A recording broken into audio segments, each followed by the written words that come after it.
성경에는 하나님의 백성인 우리들에게 하나님의 명령을 따라서 해마다 지켜야 될 절기 3대 절기를 기록해 놓고 있는데 오늘 본문에 바로 그 내용들이 나옵니다. 먼저는 유월절입니다. 15절에 보면 무교절이라고 되어져 있죠. 이 절기는 430년 동안 애굽에 종살이 했던 것을, 애굽에서 해방된 것을 기념하기 위해서 지키는 절기가 바로 유월절이 됩니다. 그리고 16절에 보면 맥추절이라는 절기가 나옵니다. 한 해의 첫 곡식인 여름의 밀보리를 수확해서 첫 열매를 주님께 드린다, 그런 의미를 가지고 지키는 절기가 바로 맥추절이 되겠죠. 또한 한 가지 절기가 나오는데 수장절이라고 하는 절기가 있습니다. 가을에 1년 동안의 모든 곡식을 추수한 다음 풍성한 양식을 주신 하나님께 감사하는 마음으로 드린 절기가 바로 수장절, 오늘날로 말하면 추수감사절이 되는 거겠죠. 자, 그런데 이것을 신약 시대는 어떻게 절기를 발전시켜 왔냐면 3대 절기를 4대 절기로 확대해서 지키고 있는데요. 성탄절, 부활절, 맥주감사절, 추수감사절, 바로 이렇게 4개의 절기가 되는 것이요. 그런데 성탄절과 부활절은 구약의 유월절과 똑같은 영적 의미를 가지고 있습니다.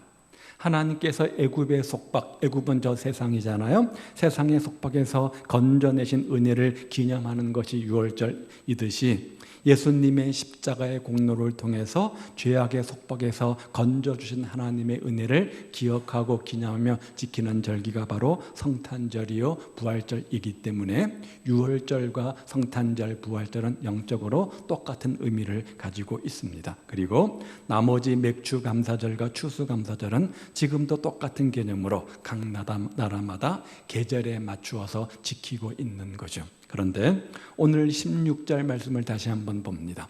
16절 말씀에 보면 우리가 이번에 지키는 맥추절에 대해서 이야기를 하고 있죠. 맥추절을 지키라. 이는 너가 수고하여 밭에 뿌린 것에 첫 열매를 거둠이라. 맥추감사절은 첫 열매와 상관이 있습니다. 맥추절이라고 하는 것은 보리 맥자를 사서 처음 보리를 추수한 것을 기념하는 것이 맥추절입니다. 이것을 한국의 문화상 어떻게 지키고 있냐면 올 2019년의 전반기 1월부터 6월까지 지난 6개월 삶을 지키시고 도우시고 인도하신 하나님을 기억하고 감사의 마음을 담아서 드리는 절기를 우리가 확대 적용해서 이 맥주절을 지키고 있는 거죠. 자, 그렇다면 왜 우리가 이 맥주절을 지켜야 되는가? 그 이유가 뭔가? 어떻게 지켜야 될까? 그럴 때 어떤 결과가 우리에게 주어지는가? 오늘 본문이 상세하게 이 부분을 소개해 주고 있는데요. 첫 번째 생각해 볼 것은 왜 우리가 맥주절을 지키라고 하셨을까? 하나님께서 베푸신 은혜를 잊지 않도록 하기 위한 겁니다. 사람들은 정도의 차이가 있을 뿐 모두가 건망증을 가지고 있습니다. 손에 들고 있는 물건을 손에 들고서 어디 있냐 찾는 경우도 있고요. 어떤 심한 경우는 핸드폰을 냉장고에 집어넣고 핸드폰을 잃어버렸다고 야단법석을 떠는 그런 분도 본 적이 있습니다. 그런데 무엇보다 안타까운 것은 받은 바 은혜를 잊어버리는 은혜에 대한 건망증입니다. 은혜에 대한 건망증이라는 거죠. 그런데 사람마다 은혜에 대한 건망증은 있는데 하나님이 베풀어 주신 축복, 하나님이 오늘 나에게 주신 은혜, 그것들을 잊어버리는 그 은혜 건망증은 있는데 원한에 대한 불평과 원망에 대한 건망증은 없는 것 같습니다. 그래서 은혜는 어디에 새기고요? 물에 새기고, 원한은 어디에 새기고요? 돌에 새긴다, 이런 말이 있지 않습니까? 이것을 가리켜서 심리학적으로 반역적 기억작용이라 이렇게 말해요. 무슨 말이냐면 기억해야 될 것은 기억하지 못하고 기억하지 않아도 될 일을 기억한다는 의미에서 반역적 기억작용이라 이렇게 말합니다. 하나님이 오늘 나에게 베풀어 주신 은혜가 있습니다. 축복이 있습니다. 당연히 기억하고 그 은혜의 축복을 감사해야 되는데 그것은 기억하지 못하고 반대로 내 마음속에 분노와 원망과 불평만을 꽉 차고 기억하기 때문에 그런 타락한 인간의 본성을 잘 아시는 우리 주님께서 받은 바 은혜를 잊지 말고 기억하도록 하기 위해서 적어도 매일매일 그렇게 살아야 되는데, 이 절기만큼이라도 그런 절기가 찾아오면 한번 돌이켜보면서 자신의 은혜를 기억하라 라는 의미로 이 절기를 우리에게 허락하셨다는 거예요. 또 하나, 감사함은 인간 본래의 모습이기 때문에 그렇습니다. 인간 본래의 모습이라는 거죠. 디모데후서 3장 1절과 2절에 보면 말세에 나타난 징조 몇 가지를 소개합니다. 보십시오. 말세에 고통하는 때가 이를 텐데 어떤 증거들이 나타나는가? 자기를 사랑합니다. 돈을 사랑합니다. 자신을 자랑합니다. 교만합니다. 서로 비방합니다. 부모를 거역합니다. 또 한 가지 마지막이 뭡니까? 감사치 않는다는 거예요. 감사치 않는다는 거예요. 말세에 나타날 인간의 타락상들을 소개하면서 마지막 부분에 감사치 않는다. 감사의 마음이 없으니까 그 앞에 부모를 거역하는 거예요. 부모의 은혜에 대한 감사의 마음이 없으니까 부모를 거역하게 되어진다. 이 모든 것들이 말세에 나타날 징조라는 거죠. 이처럼 타락한 세속에 물든 사람의 특징 중 하나가 뭐냐? 감사를 잃어버린다는 거예요. 감사를 잃어버린다는 거예요. 그래서 종교개혁자 마틴 루터는 마귀는 만성적인 불평불만론자다 이렇게 이야기했어요. 우리 마음속에 자꾸만 불평하는 마음들이 생깁니까? 원망하는 마음이 생깁니까? 분노의 마음이 생깁니까? 비판하는 마음이 생깁니까? 누가 주는 마음이에요? 하나님이 주시는 마음일까요? 성령께서 주시는 마음일까요? 아닙니다. 사단이 주는 마음입니다. 사단이 우리 마음속에 가라지를 심어놓습니다. 이렇게 불평하는 마음, 감사치 않는 마음, 원망하는 마음, 불평하는 마음들을 심어놓게 되어지는데 바로 사단 마귀의 특징인 거죠. 이러한 말씀에 비추어 볼 때 마귀에게 미혹되지 말고 타락한 세상에 물들지 아니한 사람은 은혜를 잊지 않고 감사하는 겁니다. 내 마음속에 감사의 마음이 있습니까? 기쁨의 마음이 있습니까? 은혜의 마음이 있습니까? 주님께서 내 마음을 주장하고 계시는 겁니다. 감사는 인간 본래의 모습이기 때문에 감사를 잊지 않도록 하기 위해서 주님이 우리에게 이 절기를 주셨다는 거죠. 또 감사는 성숙한 성도의 모습이기 때문에 그렇습니다. 우리의 삶의 본, 우리가 따라야 될 신앙의 본이 있다면 누구겠습니까? 예수님 아닙니까? 예수님의 삶이 우리의 신앙의 본이 되는 겁니다. 진정한 우리의 영적 멘토가 있다면 바로 우리 예수님일 겁니다. 그런데 그 예수님께서 5,000명이 모이는 군중들 앞에서 어린아이 도시락 보리떡 5개와 물고기 2마리를 가지고 기도하셨습니다. 그런데 그냥 기도가 아니라 축사, 감사 기도를 드렸다고 성경은 기록해 놓고 있죠. 이때에 하나님께서 그 기도를 들으시고 기적을 나타내 주시는데 5,000명이 배불리 먹고도 남은 바구니가 몇 개요? 12광주리가 되었다. 이렇게 성경은 이야기합니다. 자, 이때 드렸던 예수님의 감사 기도는 어떤 의미의 감사일까요? 조건을 따지는 감사일까요? 환경 때문에 드리는 감사일까요? 내 생각과 내 계획대로 잘 돼서 드리는 감사일까요? 그렇지 않습니다. 그때의 환경, 그때의 조건, 현실은 어떠했습니까? 수천 명, 5,000명, 수만 명의 무리가 있고요. 달량 한 끼 식사 5병이어가 있습니다. 환경적으로 감사할 이유가 되지 못합니다. 조건적으로, 현실적으로 감사할 이유가 되지 못합니다. 턱없이 부족한 겁니다. 그런데 주님은 감사하셨다. 조건을 초월한 감사였다는 거죠. 턱없이 부족한 가운데 드리는 감사였다는 겁니다.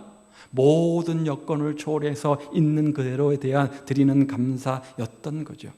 지금은 이렇게 부족하지만 은혜 가운데 넉넉하게 채워주실 것을 믿는 하나님의 능력을 내다보며 드린 미래지향적 감사입니다. 그런데 이것이 곧 범사에 감사란 말의 의미 아닙니까? 항상 감사하라 말의 의미가 아닙니까? 이것이 예수님께서 보여주신 감사의 참된 모습이라는 거예요. 우리는 감사해야 됩니다. 그런데 어떤 감사이어야 되는가? 환경과 조건과 현실을 뛰어넘는 초월적 감사의 주인공이어야 된다는 거죠.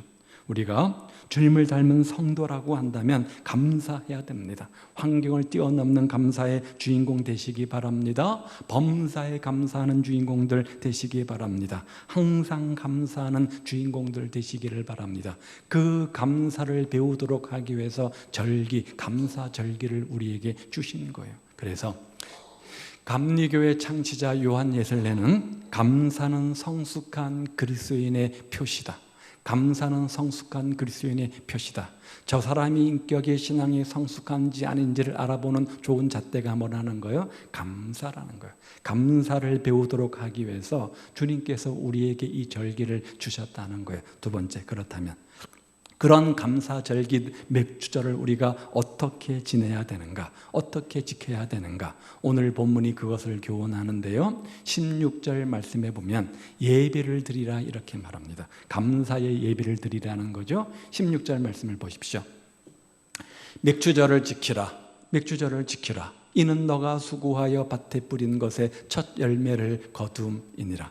자, 맥주절을 지키란 말의 의미가 뭘까요? 감사의 제사, 감사 예배를 드리라는 것 아니겠습니까? 어디 예배란 말이 나와 있느냐? 나와 있지는 않습니다. 그런데 의미상, 문맥상 성경에서 구약에서 제사라고 하는 개념이 나오고 지키라는 개념이 나오면 예배를 드리라는 말과 똑같은 의미 아니겠습니까? 구약 시대에는 절기가 되면 모든 사람이 예루살렘 성전으로 올라와서 정성껏 제사를 지냈다고 성경은 그렇게 이야기합니다. 그런데 오늘날 그 제사를 어떻게 합니까? 예배가 대신하고 있지 않습니까? 그래서 우리는 이런 절기일뿐만 아니라 매 주일이 되어지면 하나님의 명령에 따라서 우리가 예배를 주 앞에 드리고 있는 거죠.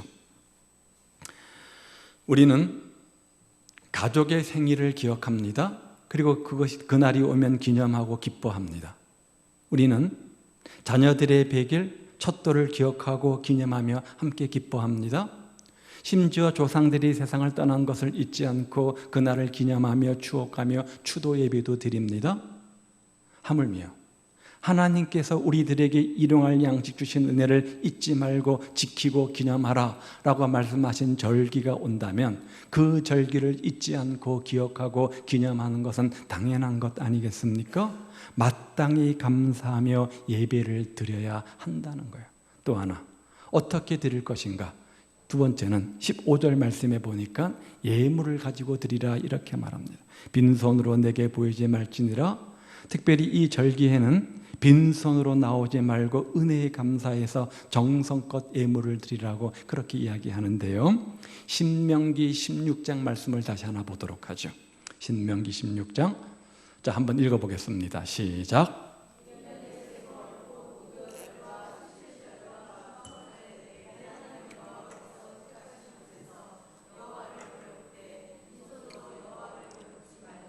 각 사람이 내 하나님 여호와께서 주신 복을 따라 그 힘대로 드릴지니라. 오늘 출애굽기 23장과 똑같은 내용이 나오는데요. 무교절과 칠칠절과 초막절이라는 3대 절기를 이야기합니다. 조금 다르죠? 그런데 그 무교절은 6월절을 의미하고요. 칠칠절은 무교절이 지난 77에 49, 49일이 지난 다음에 드린다고 해서 칠칠절이라고 했습니다. 맥주감사절을 의미하죠. 또 추수감사절이 또 다른 의미는 초막절입니다.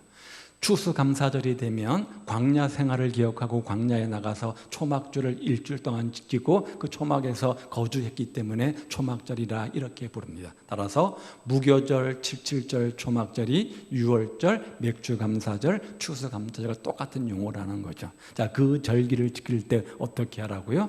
빈손으로 여호와를 뵙지 말고 힘대로 드릴지라 이렇게 말씀하고 있는 거죠. 각자 형편에 따라서 정성을 다해 드리라는 겁니다. 얼마를 드려라, 어떻게 드리라는 규정보다는 정성을 다하는 것이 중요하다 이렇게 말합니다. 그래서 신약에 넘어가면 사도 바울이 이 예물에 대해서 고린도후서 9장 7절에서 이렇게 이야기하죠. 각각 그 마음에 정한 대로 할 것이요 뭐라고요? 인색함으로나 억지로 하지 말지라. 구약에는 정확하게 어떤 그것들을 정해놓았다고 한다면 신약 시대는 은혜 속에서 자유를 두되 인색함이나 억지로 하지 말라 이렇게 이야기합니다. 그런데 여기 인색함이나 억지는 뭐죠? 자율적으로 맡겨서 좋은 것 같지만 더 강력한 의미가 그 안에 있다고 해요. 자, 이상의 말씀을 종합해서 하나님께 드릴 예물들을 기준을 정리해 보면 먼저는 빈손으로 하나님께 나오지 말라. 그 다음에 하나님이 주신 복을 따라서 힘대로 예물을 드려라. 그런데 소를 드릴 형편이 되면 소를 드리면 되고, 소를 드릴 형편이 되지 못하면 양이나 염소를 드려라. 만에 하나 양이나 염소를 드릴 만한 형편이 되지 못하면 집비둘기나 새끼나 산비둘기 새끼를 잡아서 드려도 된다. 오병이어처럼 가장 작은 거라도 정성을 들여서 드리면 된다. 중요한 것은 예물의 양을 스스로 정하되 인색함으로나 억지로 하지 말고 즐거운 마음으로 주 앞에 내어드리라. 이런 의미가 되는 거죠. 한 가지 의심이 생깁니다. 한 가지 질문이 생깁니다. 하나님은 어떤 분입니까? 물질이 부족한 분이 아니잖아요. 모든 천하 만물을 계획하시고 주관하시고 섭리하시며 통치하시는 분이 아닙니까? 그런 하나님이 뭐가 아쉬워서 뭐가 부족해서 우리의 그 피 같은 물질을 주 앞에 올 때마다 내어드리라 이렇게 요구하실까? 이것이 우리의 신앙의 갈등이 될 때가 얼마나 많이 있습니까? 왜 그럴까? 그런데 고린도후서 9장 7절 8절 말씀을 보십시오. 이는 너희로 모든 일에 항상 모든 것이 넉넉하여 넘치게 하려 함이라. 하나님의 축복의 방법이 일어나는 거예요. 하나님의 축복의 방법이 이거라는 거예요. 하나님의 축복의 방법이 이거라는 거예요.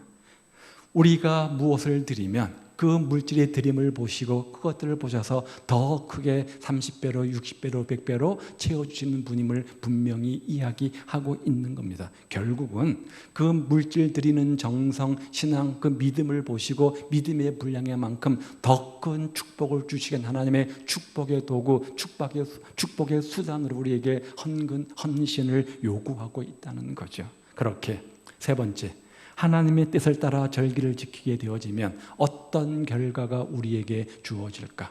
억지로 인색함으로가 아니라 즐겨하는 마음으로 물질을 드리고 감사의 예비를 드리면 그 결과 어떻게 되는가? 첫 번째 넘겨보세요. 첫 번째는 20절 말씀에 보니까 하나님께서 우리를 보호해 주신다고 말씀합니다. 내가 사자를 너 앞서 보내어 길에서 너를 뭐 한다고요? 보호해 주시겠다는 거예요. 우리의 우편에 그늘 되어서 든든한 백그라운드가 되어서 우리 삶을 지키시고 도우시겠다는 거죠. 보호하시겠다는 거죠.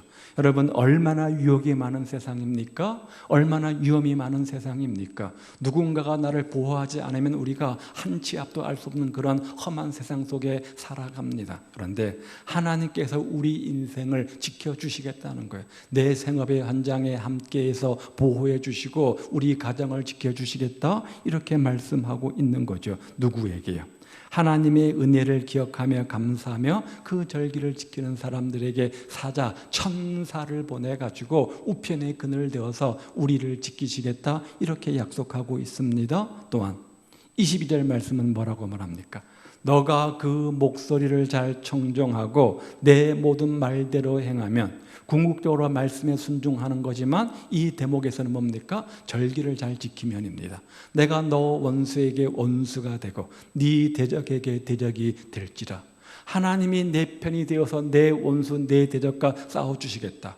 이것만큼 힘이 있는 것이 어디 있습니까? 이것만큼 기쁜 것이 어디 있습니까? 하나님께서 우리를 지켜주시겠다, 우리 인생 속의 보호자가 되어주시겠다 이렇게 말씀합니다. 하나님의 뜻을 따라서 절기를 지키면 두 번째 축복은 25절 말씀에 보니까 삶을 윤택케 해주신다. 물질을 드림으로 물질의 축복을 약속하고 계십니다.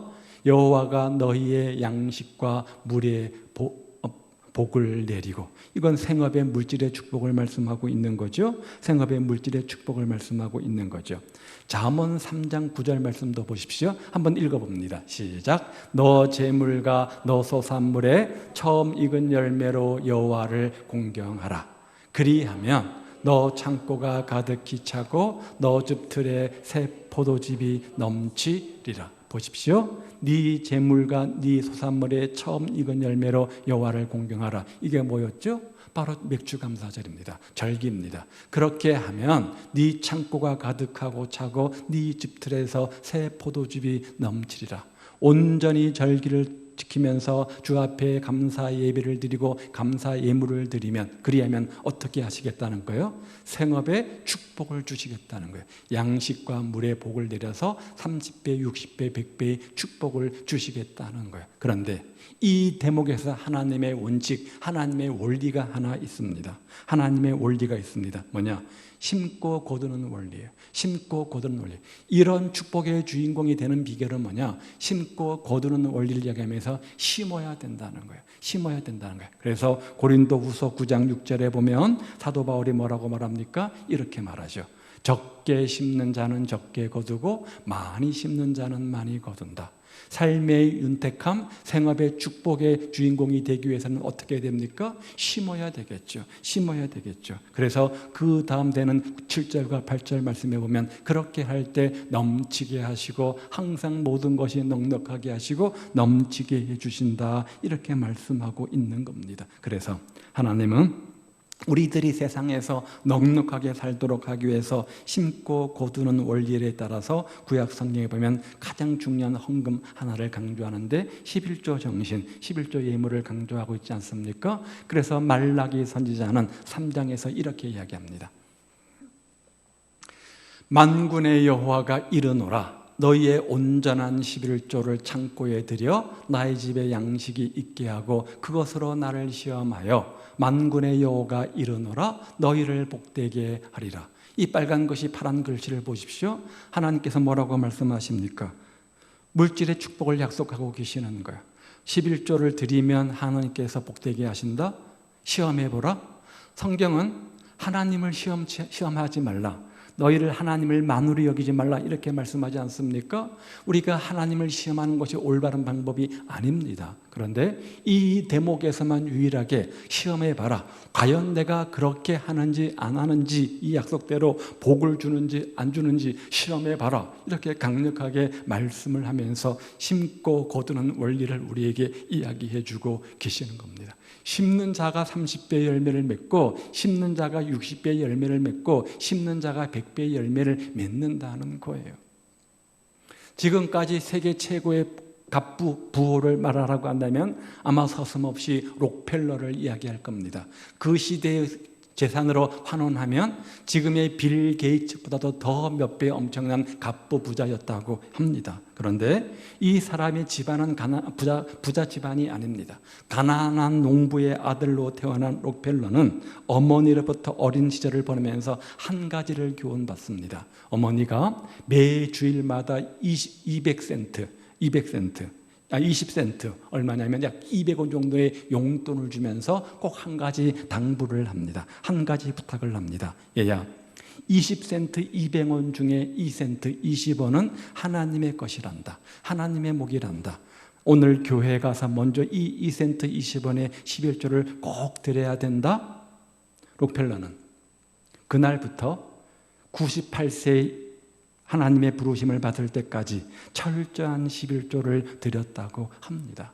훗날 질문하는 기자에게 부자가 됐던 비결이 무엇입니까? 라고 질문하는 기자에게 이렇게 대답을 했습니다.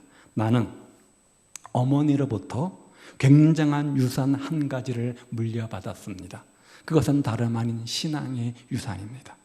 나는 사업에 대해 모든 꿈을 기도 중에 얻었고 정성스러운 11조를 어김없이 드렸습니다. 이는 하나님과의 합작이므로 11조를 드리는 것이 하나님의 회사에 함께 동업하는 것으로 그렇게 지금 설명을 하는 겁니다. 투자의 개념으로 설명하는 겁니다. 그래서 나의 동업자인 하나님은 망할 수 없는 분이기 때문에 내가 당연히 성공할 수밖에 없었다. 이렇게 고백을 했다는 거예요. 하나님 나라에 대했던 11조는 하나님의 기업에 투자하는 공동창업 투자가 되었고 내 창업주 사장 하나님은 망할 수 없는 분이기 때문에 그 주님 때문에 내가 이렇게 승승장구했노라 이렇게 고백을 했다는 거죠. 마태복음 6장 33절에 보면 너희는 먼저 그의 나라와 그 의를 구하라 그리하면 이 모든 것을 너희에게 더하시리라 이렇게 말씀합니다. 그런 은혜가 우리 가운데 있기를 주님의 이름으로 축복을 드립니다. 마지막 또 한 가지 복은 25절에 보면 건강의 축복을 말씀하고 있습니다. 너희 중에 병을 제하리니. 자, 예수를 믿으면 병에 안 걸린다? 모든 병이 치료된다? 그런 의미는 아닐 겁니다.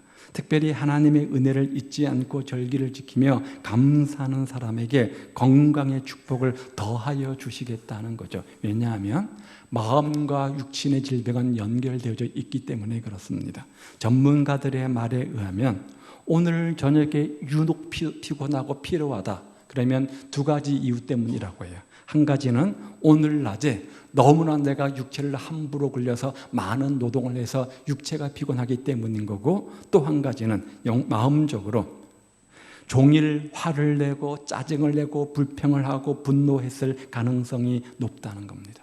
불평하고 분노하고 원망했을 때 우리 건강은 치명적 손상을 입게 되어진다는 거죠. 항상 육신의 질병은 마음의 병과 연관이 있는 상황을 봅니다. 여러분, 마음이 평안할 때 육신이 건강할까요? 마음이 막 힘들고 근심과 걱정과 불평과 분노로 꽉 차 있을 때 육신의 건강이 건강할까요? 전자 아니겠습니까? 마음과 육신은 떨어져 있는 것이 아니라 하나이기 때문에 마음의 상태에 따라서 육신의 상태도 좌우가 되는 겁니다. 사람의 몸에 정상적인 산소가 부족하면 여러 가지 질병의 그 결과 발생한다고 하는데요. 그러면 언제 내 체내에 정상적인 산소가 다 없어지는가, 소비하게 되어지는가? 내 마음속에 미움의 마음이 있고 증오의 마음이 있고 불평과 불만의 마음, 부정적 생각이 꽉 차 있을 때 그 결과 정상적인 산소가 다 사라진다고 해요. 감사하는 마음, 평안하는 마음, 기쁨이 넘치는 마음, 용서의 마음, 표현할 수 있는 여유로운 마음을 갖게 되어지면 그 결과 나도 모르게 엔돌핀이 돌아서 체내의 산소가 많아지게 되어지고 신체의 신진대사가 활발하게 되어진다고 하죠. 그때 나타나는 현상이 뭐냐면 면역력이 증가하게 되어지는 거예요. 그래서 NK라고 하죠. 자연 치유력도 생기게 되어집니다. 그래서 모든 질병은 마음 먹기 나름입니다. 마음 먹기 나름인 거죠. 원망과 불평하게 되어지면 감사가 사라지게 되어지고요. 마음이 불편하니까 건강도 사라지게 되어집니다. 반면에 감사하는 곳에 기쁨도 있고 건강도 넘치게 되어진다는 거죠. 그래서 마음이 평안함이 넘치면 감사의 마음을 갖고 기쁨의 마음을 갖게 되어지고 하나님에 대한 은혜의 마음을 갖게 되어지면 내 마음이 평안하지 않겠습니까? 그러면 자연스럽게 육체적으로 병에 걸릴 확률이 작아지겠죠. 이것을 이야기하고 있는 거예요.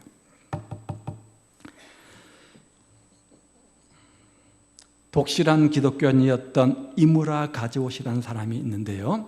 일본의 기독교 인구는 채 1%가 되지 않습니다. 그런데 작은 기독교 숫자이지만 우리처럼 숫자만 많은 사람들이 아니라 확실하게 이양 믿는 것, 제대로 잘 믿는다고 해요. 그런데 이 가즈오시는 일본의 유명한 의학과를 졸업하고 오사카에서 병원 내과 의사로 근무를 합니다. 그런데 어느 날 섬유육종암이란 진단을 받게 되어집니다.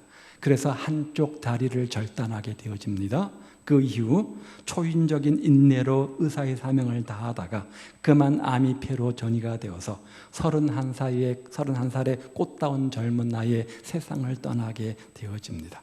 그가 자신의 죽음을 바라보면서 기록한 편지와 글이 있는데 그 편지와 글을 모아서 종이학이라고 하는 책으로 출판이 되어서 베스트셀러가 되었습니다. 인기가 있다 보니까 그 내용을 영화로 만들기도 했는데 영화를 제가 찾지를 못하겠더라고요. 자, 그 책 중에서 소중한 것은 눈에 보이지 않는가 보다. 소중한 것은 눈에 보이지 않는가 보다라는 그런 제목의 글이 있는데 이런 내용입니다. 한번 보십시오. 이렇게 아름답고 귀한 것에 사람들은 왜 감사할 줄 모를까? 아버지가 계시고 어머니가 계시다는 것이, 형제가 있고 친구들이 있다는 것이, 손이 둘이고 다리가 둘이고 손을 뻗어 무엇을 잡을 수 있고 가고 싶은 곳을 마음대로 갈 수 있다는 것, 이것보다 더 멋지고 감사한 일이 있을까? 아파보면 이게 감사 이유일 것 같아요. 그렇죠? 그런데 아름답고 귀한 것이 아무도 감사할 줄 모르고 그거야 당연한 것이라고 말한다. 하루 세끼 밥 먹고 밤이 오면 잠자고 다음날 아침을 맞는다는 것, 웃고 울고 노래하고 소리 지르고 뛰어다닌다는 것, 산에 오르고 바닷가를 거닌다는 것, 온갖 자연의 멋지고 아름다운 것에 아무도 감사할 줄 모르고 산다는 것, 너무나 희한한 일이 아닌가. 그 모든 것이 얼마나 눈물나게 소중한 것인지, 그 모든 것이 얼마나 아름답고 신나는 것인지, 그 모든 것이 얼마나 감사한 것인지 아무도 모른다. 그걸 아는 사람은 마침내 그 모든 것을 잃어버려 본 사람만이 알 수 있다. 여기 지금 감사하고 있는 이 가족의 감사의 내용들이 우리에게는 감사의 이유가 아니라 당연한 것처럼 생각되지 않습니까? 당연한 것처럼 생각됩니다. 우리가 감사의 이유를 말하라고 한다면 여기 있는 것들을 말하지 않을 것입니다. 왜냐하면 이것은 당연히 누리는 기본적인 것으로 생각하기 때문에 그랬습니다. 그래서 이것 가지고 감사의 이유로 삼는 사람들은 많지 않습니다. 그런데 당연히 여겼던 것을 잊어버리고 나게 되어지면 그것이 당연한 것이 아니라 감사의 이유였구나, 하나님의 은혜였구나라는 사실들을 새삼 늦게 발견하게 됩니다. 공자가 익숙함에 취해 익숙함에 속아서 귀한 것을 감사치 못한다, 당연시 여긴다, 그런 말을 했어요. 우리가 누리는 것, 이것들 당연한 것이 아니라 하나님의 은혜여 참된 감사거리인데 그것이 한 번, 두 번, 세 번, 네 번 되다 보니까 마치 익숙함에 속아서 당연한 것처럼 여길 때가 참 많이 있다는 거죠. 그런데 그것을 잊어버리고 나면 그것은 당연한 것이 아니라 하나님의 은혜였습니다, 하나님의 진정한 감사거리였습니다 라고 고백하게 되어지지 않습니까? 그러므로 하나님은 우리들에게 말씀하시기를 범사에 감사하라, 범사에 감사하라 이렇게 말합니다. 그 범사에는 당연한 것으로 여기는 것뿐만 아니라 그렇지 않은 모든 삶의 환경들을 말하지 않겠습니까? 좋은 환경, 좋은 선택에서만 감사하는 것이 아니라 내 생각과 내 뜻과 내 방법대로 되지 않았다고 할지라도 감사의 이유가 될 수 있다는 거예요. 그런 감사를 선택할 때 감사한 환경이 우리에게 주어진다는 거죠. 자, 2019년 한 해를 시작할 때 우리가 많은 다짐과 고백과 결단도 여러 번 했을 것입니다. 그런데 벌써 6개월의 시간이 금방 지나가 버렸습니다. 전반기 마지막 시점에 우리가 서 있습니다. 그 전반기 삶을 돌아보는 시점에서 감사는커녕 내가 지금 얼마나 힘든 삶을 살고 있는데 보이지 않는 뚜렷하지 않은 미래 때문에 이런저런 삶의 문제 때문에 하루하루 죽지 못해 살고 있는데 그런 나에게 무슨 감사를 하라는 거냐? 라고 불평하며 원망할 수도 있을지 몰라요. 그러나 기억하십시오. 그런 환경 속에서 감사를 배우는 것이 결코 쉬운 일은 아니겠죠. 그런 환경 속에서 입술로 감사를 고백하는 것이 쉬운 고백은 아니겠지만 감사는 배우는 겁니다. 감사는 의지적으로 하는 겁니다. 감사는 훈련입니다. 감사는 때문에 감사가 있습니다. 이런 환경을 주셨기 때문에, 이런 조건을 주셨기 때문에, 이런 문제에 응답을 주셨기 때문에 그것으로 말미암아 감사는 감사가 있고, 그럼에도 불구하고 이 감사가 있습니다. 다니엘처럼 내 생각과 내 계획과 내 방법대로 전반기 삶이 되지는 않았지만 그래도 하나님의 섭리를 믿고 마지막에 마침내 반드시 축복을 주실 것을 믿습니다. 그 섭리를 바라보며 그럼에도 불구하고 이 감사가 있습니다. 여러분의 감사는 어떤 종류의 감사입니까? 아니, 진정한 감사는 어떤 종류의 감사입니까? 왜 자꾸만 나에게 이런 일이 생기는가? 불평하게 되어지면 불평할 일만 생깁니다. 그러나 억지로라도 의지적으로라도 감사를 고백하다 보면 그 감사의 고백을 들으시고 하나님은 우리 인생 속에 감사거리를 만들어 주시는 거예요. 하루아침에 날벼락이다. 그럴 때가 얼마나 많이 있어요. 오늘 내 앞에 있는 우리 가족, 내 남편, 내 아내, 내 부모, 내 자녀, 오늘 내 앞에 당연히 있는 것처럼 느껴지지만 하루아침에 날벼락이어서 내일이면 없을 수도 있다는 것을 우리는 기억합니다. 그런 현실 속에서 지금 내 아내가, 내 남편이, 내 자녀가, 내 부모가 그것도 건강하게 내 앞에 있다고 한다면 그것 하나만이라도 감사의 이유가 되고도 남는다는 거예요. 이 가즈오의 고백처럼 이런 일만 있어도 얼마든지 감사의 이유가 될 수 있다는 거예요. 그렇게 감사하면 하박국처럼 슬픔과 상처와 눈물과 아픔이 변해서 기쁨이 되고 찬송이 되고 감사가 되는 축복을 경험합니다. 그런 감사를 기억하고 그런 감사를 배우라고 더 큰 감사의 주인공이 되라고 우리에게 감사 절기를 주신 거예요.